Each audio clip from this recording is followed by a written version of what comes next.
Bonjour Bertrand Caruge. Bonjour Jimmy, bonjour à toutes et à tous. Bonjour Marcelin Nadeau. Bonjour Bertrand Caruge, bonjour à toute l'équipe de la matinale, notamment à Jimmy aussi. Voilà, et nos techniciens et techniciennes qui sont là, Paul-Éric Toussaint, voilà, notamment. Vous êtes coprésident de PIA, député et conseiller territorial. Vous siégez au sein de l'Assemblée de Martinique. Nous allons parler d'abord de PIA, le parti politique que vous coprésidez avec le député Jean-Philippe Nilor. Cette année marque le 4e anniversaire de ce parti politique, mais cependant, aussi l'organisation de votre premier congrès. Ce sera ce week-end, dont le thème est « La Martinique d'aujourd'hui pour demain ». Alors, pourquoi un congrès après 4 ans de création et d'action, et pourquoi le choix de ce sujet de discussion? Alors, d'une part, notre congrès il est prévu par nos statuts. Normalement, c'est 3 ans, mais vous savez que nous étions dans le contexte Covid, donc ce qui fait que nous l'organisons cette année. Et puis, vous savez, nous avons une orientation à la fois liée à la question de la réduction des dépendances, donc l'accroissement de la responsabilité martiniquaise, mais également les questions de solidarité, les problématiques concrètes de notre peuple, mais également nous pensons aux générations futures parce que nous avons aussi une vision écologiste du monde. Donc, ça explique le thème que nous avons choisi et qui doit justement nous permettre de réfléchir sur ce qu'est notre pays aujourd'hui et ce que nous voulons en faire fondamentalement. Oui, parce que c'est la Martinique d'aujourd'hui, virgule, pour demain. Pour demain, voilà. Alors, il va se dérouler en 2 temps, ce congrès. Il y aura une première journée qui sera donc réservée aux militants. Ce sera donc ce 4 février, réservé exclusivement aux seuls adhérents, qui va se dérouler donc au Carbet, je crois, c'est bien ça, à l'espace associatif et culturel du Carbet. Et puis le lendemain, le 5 février, là, il y a une journée, donc un meeting ouvert au public qui se déroulera cette fois au Millénium du Morne Rouge. Voilà, alors seconde journée ouverte au public entre ateliers et séances plénières. Comment cela va-t-il se passer plus exactement, Marcelin Nadeau? C'est-à-dire que dans un premier temps, bien sûr, un certain nombre de nos dirigeants, de nos militants, et très souvent jeunes d'ailleurs, vont donner le là sur un certain nombre de problématiques, la transition écologique, la question de la gouvernance, la question aussi de l'avenir de notre peuple, les questions économiques et sociales. Et il faut dire aussi que nous allons pouvoir donner la parole à un certain nombre de partenaires, des partenaires martiniquais, je pense aux partenaires historiques que nous avons comme le RDM, mais aussi des collègues et des camarades, des amis qui viendront et de France et d'autres pays dits d'outre-mer. Il y aura par exemple Emmanuel Bompard de la France Insoumise, il y aura David Comran de Europe Écologie Les Verts, il y aura également mon ami Pierre Duréville du Parti communiste français. Vous voyez, toute la palette en fait de la NUPES sera à peu près représentée. Et puis aussi notre camarade et ami Davy Riemann de Guyane qui sera présent. Donc vous voyez, ce sont un ensemble d'amis qui viennent exprimer à la fois notre soutien et qui viennent aussi nous faire part de leur vision du monde, parce que de plus en plus les questions, les problématiques auxquelles nous sommes confrontés, sont liées à notre situation particulière et on pourrait en reparler sur la question des retraites, mais sont liées aussi à une conduite du monde qui ne nous convient pas, bien évidemment. Alors précisément là, on a parlé de la forme, parlons maintenant un peu plus du fond, puisque effectivement, je l'ai dit, ça va se dérouler entre ateliers et séances plénières, on va dire ça comme ça. Et donc, il y aura une déclinaison de certains thèmes, comme par exemple démographie et équilibre des territoires. Donc c'est important d'y réfléchir avec donc la population, les citoyennes et les citoyens, et puis voilà des invités que vous venez de citer tout à l'heure. Mais prenons par exemple ce premier sujet. Non, mais vous savez bien sûr que, comme on le sait, notre pays est confronté à ce problème dont on dit de déprise démographique, c'est-à-dire que nous rappelle de monde Martinique, quoi. Et nous perdons surtout une population, une fraction de population qui est jeune avec ce phénomène de vieillissement. Et il y a des zones qui en perdent un peu plus que d'autres chez nous-mêmes. Et puis le nord par rapport au centre. Oui, tout à fait. Il y a ce problème d'équilibre, mais bien sûr, quand vous avez un modèle économique, un modèle qui relève de l'économie de comptoir et dont les principaux équipements se concentrent sur la zone centre, c'est normal qu'il y ait un déséquilibre. Mais en plus de ce déséquilibre, il y a un déséquilibre global pour la Martinique, avec une réalité aussi qui dépasse la question démographique. La question démographique, elle est fondamentale, parce que on a un peuple qui s'étiole, on a un peuple qui s'érode, nous devons poser cette question, mais c'est aussi une réflexion. Il ne faut pas oublier que notre parti PIA était, en quelque part, aux avant-postes sur la question, par exemple, du départ des néo-titulaires, sur la question des mutations, réflexion. Nous avons demandé qu'il y ait une réflexion s'agissant notamment du ministère de l'Éducation. Donc nous agissons concrètement, mais l'action concrète n'empêche pas une réflexion profonde sur ce que ça a comme conséquence pour notre peuple, pour notre développement, mais aussi politique. Parce qu'on peut assister dans ce pays quand même à l'évolution vers une caldochisation de la Martinique, et ça peut nous inquiéter en quelque part. Bon, évidemment, vous allez aussi aborder l'aspect écologie, militantisme écologiste, j'ai envie de dire, avec le triptyque, aménagement et ménagement du territoire. Oui. Bon, oui. Donc il faut l'aménager forcément, mais tout en le ménageant. C'est un concept intéressant d'ailleurs que nous reprenons à des gens comme Garcin Malsal l'ont développé à l'époque. C'est-à-dire c'est comme la ménagère en fait, on ménage. C'est-à-dire le moment où on tenait porcelaine, il pas qu'à sortir tous les jours, il pas qu'à utiliser n'importe qui manière. Donc il s'était qu'à sortir à certains moments. Donc il y avait un ménagement, et c'est ça. Nous avons un bijou comme pays avec une biodiversité extraordinaire, mais avec des écosystèmes fragiles. Et je crois que nous avons le devoir de le préserver. Et c'est pas gagné.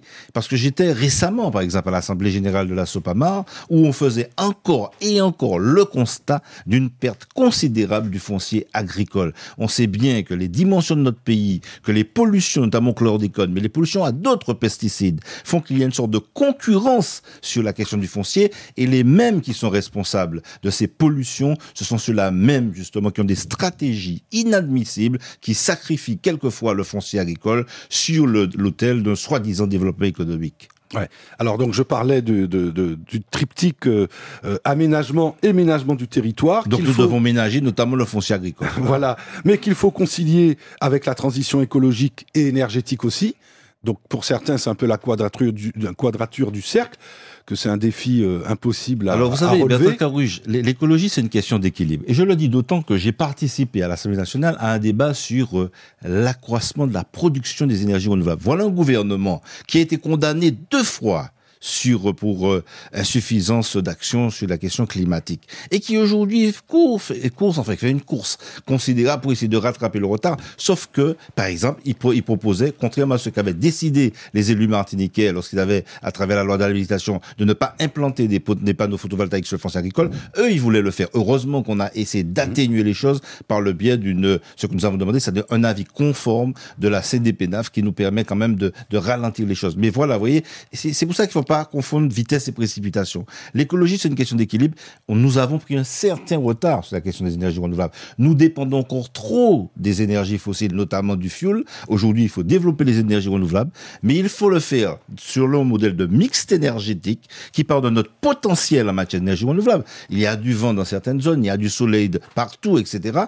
Et lorsque je constate aujourd'hui qu'il y a une forte concentration, notamment des fermes éoliennes sur la façade atlantique, ça n'est pas normal. On peut pas tout mettre sur une même façade, avec toutes les conséquences en termes de qualité du paysage, aussi des conséquences sur la biodiversité. On a bien vu, parce que tout le monde parle de l'UNESCO, mais les experts de l'UICN ont quand même signalé que la fameuse ferme photovoltaïque de Grand-Rivière avait un impact négatif, notamment sur la faune, une partie de la faune, je peux parler des chauves-souris, etc. Donc c'est pour ça qu'il faut une question d'équilibre. Je dis qu'on a un bijou, on a du potentiel de développement. Si nous savons prendre le chemin de notre forme de développement, moins dépendant de cette économie de comptoir ou de cette économie de conteneurs, pour bâtir un véritable projet, c'est ce que nous devons faire, et ce qu'à PIA nous espérons vraiment porter comme projet pour ce pays.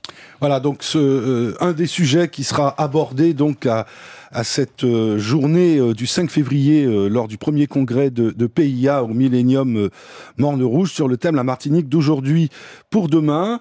Il y aura aussi le sujet de la démocratie participative, mais nous y reviendrons après l'interruption. Bien sûr, les Martiniquais, nous voyons la forme de parti que nous sommes. Bien sûr, nous avons des instances, il y a des adhérents. Nous nous réunissons entre nous le samedi pour prendre des décisions concernant notre parti, mais nous ouvrons après le débat à l'ensemble des Martiniquaises et des Martiniquais qui souhaitent débattre et discuter avec nous et avec des amis. Et je voulais juste signaler que tout ça va se terminer avec un discours à 2 voix des coprésidents. Alors, discours à 2 voix, ça va se présenter Comment, en quelques mots, parce qu'on doit s'interrompre dans 15 secondes. Non, mais le discours à deux voix, c'est nous sommes le seul parti de Martinique, et peut-être de bien d'autres pays, à avoir 2 présidents, donc des coprésidents, et c'est pour signifier notre volonté de travailler ensemble, de construire ensemble, sortir de ces rivalités, de ces combats de coq inutiles, et de cet orgueil mal placé, pour ne pas faire de jeu de mots, pour bâtir, construire ensemble, et justement, insuffler une autre vision du monde et de la politique. Oui, à PIA, nous voulons réenchanter la politique en Martinique et ailleurs. Voilà, donc ce discours à 2 voix, Marcelin Nadeau, Jean-Philippe Nilor, des coprésidents de PIA, ce sera à la fin, à 16h30, le 5 février au Morne Rouge. On se retrouve dans quelques instants, Marcelin Nadeau.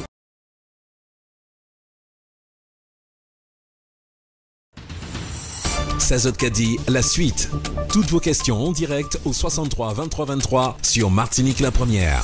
Marcelin Nadeau est l'invité de Bertrand Caruge ce matin. Oui, coprésident de PIA avec Jean-Philippe Nilor, Marcelin Nadeau qui est aussi député et conseiller territorial. Il est élu à l'Assemblée de Martinique et nous avons donc consacré la première partie de cet entretien au premier congrès de PIA qui va se dérouler donc dans quelques jours en ce début du mois de février. Ce sera exactement le 4 février, première journée réservée exclusivement aux seuls adhérents du parti politique, ce sera au Carbet, et puis le lendemain, donc le 5 février, une journée ouverte au public au Millénium du Morne Rouge avec donc discours et débats et échanges entre militants et le reste du public. Nous avons abordé les thèmes, notamment démographie, éthique et transparence, et puis on le disait, le triptyque aménagement du territoire et également transition écologique et énergétique. Et là, aujourd'hui, va se dérouler une séance plénière, justement, des élus de l'Assemblée de Martinique. Marcelin Nadeau, vous y allez, vous y serez? Absolument, comme toujours. Chaque fois que je suis en Martinique, j'y vais. J'essaie d'être présent tant que possible. Oui. À l'ordre du jour, l'adoption d'un drapeau pour représenter les athlètes et puis donc les artistes, agents culturels de toutes sortes à l'extérieur. Bref, toutes les manifestations où la CTM se retrouve, mais notamment sportive et culturelle. Il faut un fanion. Oui, mais je crois que... Et donc, vous allez débattre de ça. Mais vous savez, Bertrand Caruge, qu'effectivement, j'ai entendu notamment le papier de Jean-Marc Party, où il a parlé de Sainte-Anne et de Fort-de-France. Mais Jean-Marc Party étant du Nord-Caraïbe, il devrait savoir que chaque année, au mois de mai, au mois de décembre, ce drapeau rouge-vert-noir flotte aussi sur la mairie du Prêcheur, quoi. Bon, je tiens quand même à le dire. Et donc, ça veut dire que dessus, j'ai évidemment un parti pris parce que je pense que ils n'ont pas... vous savez, je suis un partisan de la démocratie participative, mais il ne faut pas non plus utiliser comme ça, de façon... Et puis aussi, il y a deux inconvénients. Déjà, ce drapeau, on a une question qui devrait fédérer les Martiniquais et les Martiniquais. Finalement, on a vu que ça crée un certain nombre de tensions. Et puis, d'une part, donc, ça a des conséquences sur le drapeau, et puis ça a des conséquences aussi sur la crédibilité de la démocratie participative. Quand on parle de démocratie participative, d'ailleurs, sur la question du congrès, on peut voir ce qui a été organisé avec d'ailleurs des jeunes Martiniquais qui travaillent sur le sujet. Je pense notamment à Olivier Jean-Marie, qui était très bien. Par contre, sur la question du drapeau, il y a eu trop de ratés. Ce qui fait que je pense qu'on devrait faire... Alors, comment sortir en Guyane, ils n'ont par pas... la grande porte? Oui, mais en Guyane, ils ont pris une délibération, comme peut le faire... L'Assemblée peut prendre une délibération, ce qui s'est fait en Guyane, ce qui s'est fait en Corse. Donc je pense qu'effectivement, compte tenu des conditions dans lesquelles cette consultation, on va dire, est organisée, je serais partisan, c'est ce que je vais proposer d'ailleurs à l'Assemblée aujourd'hui, d'annuler la procédure pour qu'il n'y ait pas de contestation du drapeau rouge-vert-noir et que nous prenions tout de suite, dans la foulée, une délibération faisant du drapeau rouge-vert-noir historique, avec le triangle et les 2 rectangles rouge, vert et noir, le drapeau de la collectivité de Martinique. Et je crois que ça fait consensus en quelque part. Et nous, élus, nous ne sommes pas là non plus pour faire régresser des choses qui avancent. On l'a vu, Max Mona, de nombreux artistes du secteur de la dance hall aujourd'hui qui portent ce drapeau. Donc il faut accompagner notre jeunesse dans sa volonté de trouver cette identité qui est une réalité de notre pays et que nous devons absolument défendre. Voilà le positionnement ce matin exprimé par Marcelin Nadeau à propos donc du drapeau. Ce sera un des sujets de la séance plénière de l'Assemblée de Martinique aujourd'hui et demain. Nous continuons avec une première intervention, Jimmy, au téléphone. Gustave pour commencer. Bonjour Gustave, soyez le bienvenu. Oui, bonjour tout le monde. Bonjour tout le monde sur le plateau. Bonjour monsieur Nadeau. Bonjour Gustave. Bonjour, oui. Bon, je reprends un créole. Oui, Nadeau. Vous savez très bien que à sous-affaire de la là, vous savez que nous c'est la risée des médias métropolitains, les médias en France. Vous ça bien, c'est pas, ou là, c'est pas un bagage, c'est pas un bagage, ou dit, ça pas vrai, parce que, ou là-bas, c'est souvent quand on fait la fête et puis drapeau là, c'est là, nous sommes, la Martinique, elle a risé des radios et des télé métropolitaines pour cette affaire de drapeau. Bon, c'est des grandes choses. Ce que je veux dire, c'est que les Martiniquais, la plupart des Martiniquais, les 340 et quelques monde qui en Martinique pas voté Pierre Drapeau, ni Rouge, ni machin, hein, et je sais très bien que l'État français n'a jamais accepté le drapeau là à côté de drapeau là. Parce que nous faisons tirer le drapeau 4 septembre, il n'a jamais accepté ça. Alors, mettez ça en tête. Bon, congrès, moi d'accord de congrès. Ok, congrès, pas de problème pour congrès. Ça m'a dit qu'il laisse qu'on fait un congrès pour réintégrer ces gens qui ont souffert là, les soignants. Réintégrer ces gens là. Parce qu'il y a des gens qui sont malades, je ne peux pas soigner. On regarde, il y a une maladie qui arrive dans nous là, le sardas. Qui est-ce qui soigne ces gens là? Maintenant, le professeur a parlé. Le professeur a mis le pédé d'amour en tête. Il pas te péter, ça a été le dire parce que l'ARS dit, ça puis dit. Tu comprends? Il faut que nous mettions en manière pour nous savoir que c'est nous qui avons dirigé, pour nous dire, ce monsieur a dit, ça il dit. Il ne faut pas que l'ARS qui a dit, c'est pour que ça puis dire. Monsieur, le peuple vote Bazot. Et puis, ça fait que chaque monde qui a tiré de là. Chaque monde, ça a 4 députés qui ont tiré de là. Ascension. Mais c'est tiré de la même sens pour être capable même là-dedans pour nous égaler si nous avancer en Martinique. Et puis, ça fait des drapeaux. On n'a rien à foutre de drapeau maintenant. Tu comprends? On n'a rien à foutre de drapeau. Drapeau, c'est après. Ma personne qui paye pour mettre de l'eau, pour mettre depuis le jour à de l'eau empoisonnée, depuis le jour à ce tuyau pas bon, 14 millions d'euros qui dépassent encore, bah c'est monsieur d'abord l'argent et puis il a foutu l'argent comme d'habitude. Monsieur, on a eu un bon argent en Martinique. Il y a assez de monde qui a souffert en Martinique. Il y a assez de jeunes qui ont besoin de travail. Mais c'est mettre quoi ça en travail, assez de dire les autres, assez faire congrès. Assez faire congrès de quoi? Congrès de qui ça fait? Congrès pour qui ça? Monsieur, réunis pour garder ce café la Martinique avancée. Nous avons écouté réponse monsieur Nadeau, Gustave, pas quitté. Alors, il est un peu remonté, hein, citoyen. Oui, mais remonté, justement, Gustave, moi, ma gadou au bagay, eh ben, ou pas n'y a fait de drapeau, mais pas n'y a fait de français carinou. Faut que nous arrêtions. Toujours le regard de l'autre. On nous apprend à juger quoi nous-mêmes. Français carinou, ça c'est problème yo, parce que français a un drapeau, yo tout cas ressemble à l'entour de drapeau yo. Donc, moi, dit que c'est pas un problème nous. Bon, et puis, ça que yo dit, en fait, ça, yo dit que c'est déjà tout la risée. Moi, pas si sûr que ça. Bon, il y a des gens qui fait la fête, surtout par rapport à la procédure là. C'est-à-dire, comme il ni dératé, yo dit, bon, ben, gars, nous, quoi fait Djenje Bikono, ben, comme ça. Mais moi, pas fondamentalement d'accord, et puis, yo. Deuxièmement, l'autre a dit, qu'ils a fait congrès, mettez cause ensemble. Mais désolé, si nous a dans situation t'as été nouillé Martinique, c'est pas un hasard, hein. C'est pas parce que élus par travailler ensemble, ça pas vrai. C'est parce qu'on y a un système économique et social, et tout y a des monopoles, et tout y a un modèle de développement qui nous dépend de l'extérieur. Là, on va parler de la vie chère. C'est parce qu'on y a des monopoles, et parce qu'on nous dépend pour toute bagarre de l'extérieur. Donc, on nous garde, ouais, comment justement, nous essayer et assurer, c'est qu'on crier, bon, souveraineté alimentaire, en pays. Et là, on va parler des affaires de l'eau, et puis de fait que nous pas traverser, moi pas d'accord, et puis, parce que sous bien regardez, il y a un lot pour nous garder ça Martinique. C'est la première fois de l'histoire des parlementaires, des saïouagri les outre-mer, par exemple en Guyane, mais aussi l'Assemblée nationale française, nous river mettez que nous d'accord pour dire que nous pas qu'à accepter que le gouvernement français a fait djin et puis nous. Et nous qu'à essayer autant que possible de travailler ensemble. Là, il dit par exemple que Adja Otrapé, a fait commission d'enquête sur la vie chère. Eh ben, m'en signé, et puis il demande là. Il y a aussi un réunion avec Frédéric Maillot qui demandait qu'il ait fait en enquête la question des monopoles dans les 10 outre-mer. Eh ben, m'en signé, et puis, même manière, m'en fait des propositions, les questions de l'eau, on va parler de l'eau.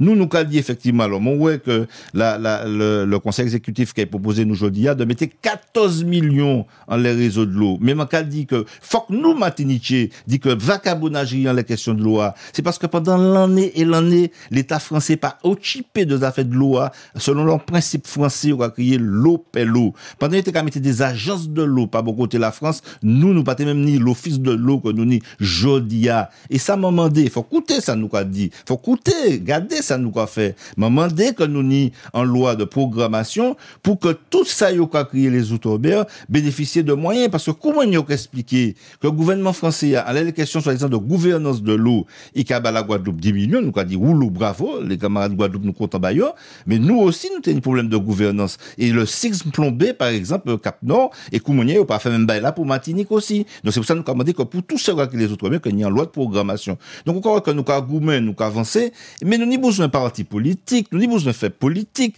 nous arrêter quoi que nous paraît faire politique et puis toute bagaille tomber du ciel et puis il suffit de mettre que nous non nous avons quoi fondamentalement qu'il faut que nous ayons des partis politiques et il y a assez de chaque monde chaque bête à fait chaque monde dans politique fanticou nous avons besoin des partis organisés pour justement nous organiser parce que c'est pas des élus qui défendent nous Gustave faut que nous défendons comme nous venir dans le congrès nous pour au moins entrer dans des dynamiques syndicales associatives politiques c'est comme ça nous gagnons c'est par l'action collective mais c'est pas là nous rester comme ça nous qu'à parler puis des vœux puis nous qu'à penser que la est tombée du ciel c'est ça nous qu'a dit on retourne au standard retrouver Mylène qui est avec nous bonjour Mylène oui bonjour on vous écoute Mylène bonjour. Le député, bonjour à tout le monde sur le plateau. Bonjour. Je vais dire, en ce qui concerne, je vous ai entendu parler de terrain que l'on déclare bien entendu pour des gens, et surtout les gens justement qui nous posent problème déjà au niveau du chlordécone. Je vais demander comment se fait-il? Qui c'est qui signe tout cela? Il y a quand même un maire. Et pourquoi le maire signe? Pourquoi ce maire signe? C'est que ce sont des maires qu'on achète. Eh bien, je crois que je pense qu'il faudrait qu'on cesse ce comportement. Qu'on cesse. Il y a trop de terrain, il y a trop de gens qui sont déjà en difficulté. Il y a beaucoup de maisons à redistribuer, qui veut dire des maisons qui ne sont pas utilisées. Donc, il y a des choses qu'il faut revoir. Et ces gens qui cherchent à reprendre du terrain et qui laissent le terrain, justement là, ça fait mettre les mains sur beaucoup de choses. Et pourquoi ils ne le font pas? Il faut qu'on cesse ça. Il y a trop de ces personnes, justement, qui veulent rentrer ici dans le pays. Et il y en a aussi assez, parce que c'est nous qui sommes en souffrance. Il y a des jeunes. Hier soir, quand j'accompagnais quelqu'un qui allait à une veillée, elle me dit que son fils vient de rentrer, le fils ne trouve pas de travail en tant que, donc ça s'appelle directeur des ressources humaines. Et l'enfant est en train de se péter la tête. Il vient de rentrer, mais où est le travail qu'il peut trouver? Dans quelles conditions? Donc, si nous-mêmes, nous ne faisons pas tout le possible pour que ces jeunes-là restent dans leur pays, on cherche un peu, c'est pas avec des paroles que les choses se font, mais justement par des actes. Il faut que l'on fasse des choses pour cela. Non, mais rien n'est fait. Et ce sont ces gens-là que l'on voit rentrer de part et d'autre. Tous ces gens qui ont occupé le pays, il faut arrêter. Et puis, voilà, Marcelin Nadeau réagit à votre propos, madame. Mais ce que je veux dire, c'est que nous, le reproche ne peut pas être fait, en tout cas pas à notre parti. Nous disons très clairement, et nous le réaffirmons, que nous sommes pour une priorité d'emploi aux Martiniquaises et aux Martiniquais, pas à compétence égale, mais à compétence suffisante. Ça doit soutenir un monde où il y a tout niveau en BTS pour occuper un emploi, c'est pas la peine d'aller chercher un monde qui n'a maîtrise ou qui apprend en Martinique. Ça, nous, qu'a dit clairement. Mais ça, c'est parole. Peut-être nous peut dire parole, c'est vent, on dit parole là. Mais nous qu'a fait remarquer, quand la question néo-titulaire là, nous pas mis les mondes, car goumé, m'arrivé trapper, et puis camarade Jean-Philippe Nilor, puis les autres députés aussi, mais bon, nous t'en avant, laisse ça, que ministre de l'Éducation nationale là, eh bien, réunit un groupe de travail pour nous garder comment nous qu'a fait jeunesse, nous rester. Donc, concrètement, nous qu'a goumé ça, et bien, les deux aussi, que prêcher, les Montémais, nous mener des actions, puis des jeunes Martiniquais, capoter des projets de permaculture, etc. Et, m'en peut pas dire, nombre de jeunes Martiniquais, comment qu'a essayé d'accompagner. Tenez, par exemple, des jeunes Martiniquais qui étaient en pointe dans les questions énergie renouvelable là, ou paiement de yo, et m'en pas nous maintenant société, m'en pas doit faire ça ici, mais c'est prêcher baillot, on parle, c'est comme ça, ils ont commencé. C'est d'autres jeunes Martiniquais qui créent, ça, qui a créé Tanou Bio, et qui ont fait, permaculture, par exemple, en agriculture différent, puis t'installer, quoi, yo venez puis en savoir-faire, eh ben, nous aider yo. Donc, concrètement, nous agir. Il faut que nous arrêtions aussi, même à la question des affaires permis, des affaires tous pourris, ça dangereux. Il y a des élus différents, parce qu'il y a des élus qui ont des visions différentes du monde et ça normal. Les autres qui ont voté Bademoun, regardez ça, ils ont dit. Il y a des élus qui ont dit, Martinique, bon qu'on y est, et puis on nous roulait, et puis on nous roulait, puis les forces économiques qu'il a. Mais il y a d'autres élus comme moi qui ont dit non, manière Martinique qui a roulé, il n'est pas bon, faut que nous ayons notre modèle de développement, faut que nous fassions d'autres choix, notamment les questions foncières agricoles là, faut que nous préservions foncières agricoles là, et d'accord. Et puis, ouais, il y a les dents creuses, et faut que nous bat la priorité à des zones qui sont artificialisées, qui ont mis béton, plutôt que d'aller chercher étonio. Et d'ailleurs, il y a une loi, il y a climat résilience, qui permet ça aussi. Donc, nous caillons ça, parce qu'il faut que ça saisit aussi les ressources que le juridique pour mener des combats. Et moi, tout à fait d'accord que nous menons un combat. Mais quand même, toute mais qui a dans le pays, de mener un combat pour préserver foncier agricole. Une dernière réaction très rapidement de Christiane qui est avec nous. Merci d'avoir patienté, Christiane. On vous écoute, c'est à vous. Oui, bonjour à tout le monde sur le plateau. Félicitations, Monsieur Nadeau, pour votre victoire et meilleurs vœux à tout le monde. Voilà, Monsieur Nadeau, je vais vous redonner votre casquette de conseiller territorial, de président de commission. Je ne vous entends pas sur le projet de l'échangeur entre Carrère et Brasquille-Lorraine. Sachant que vous vous battez pour les terrains agricoles, qu'en est-il? Pourquoi on ne vous entend pas? Merci Christiane pour la question. Une réponse courte, Monsieur Nadeau. Mais ta question n'est pas fondamentalement juste. Votre question n'est pas juste puisque je me suis exprimé lorsque ça a été annoncé au début. Pour l'instant, on n'en parle plus. Mais sachez, Christiane, pouvoir compter sur moi pour dire tout ce que je pense lorsque ce projet sortira. Pour l'instant, il n'est pas à l'ordre du jour des débats de l'Assemblée, mais j'ai pris position lorsqu'on en a parlé, mais j'attends de voir pour certains de ceux qui à l'époque étaient contre, s'ils seront encore contre, mais on verra bien. Mais moi, en tout cas, je garderai la même position parce que j'essaie d'avoir une constance en politique et je cultive cette constance en politique. Voilà, nous achevons donc ce Saocadi avec Marcelin Nadeau. Merci d'y avoir participé, d'avoir répondu à toutes les questions. Vous allez donc siéger là en séance plénière de l'Assemblée de Martinique aujourd'hui. Merci de m'avoir reçu et bonne année à toutes et à tous, de santé surtout et de détermination pour faire avancer les choses. Voilà, on souhaite une bonne journée à toutes et à tous. Je voudrais citer les deux techniciens qui étaient là. J'ai parlé de Paul-Éric très rapidement, Bertrand, on a très peu de temps. Ouais. Mais il y avait également Adèle Ledoux. C'est important de tous les signaler et de les citer quand ils sont là et qu'ils font bien leur travail. Jimmy, bonne journée, à demain. Merci beaucoup, demain 7h18. Merci Monsieur Nadeau.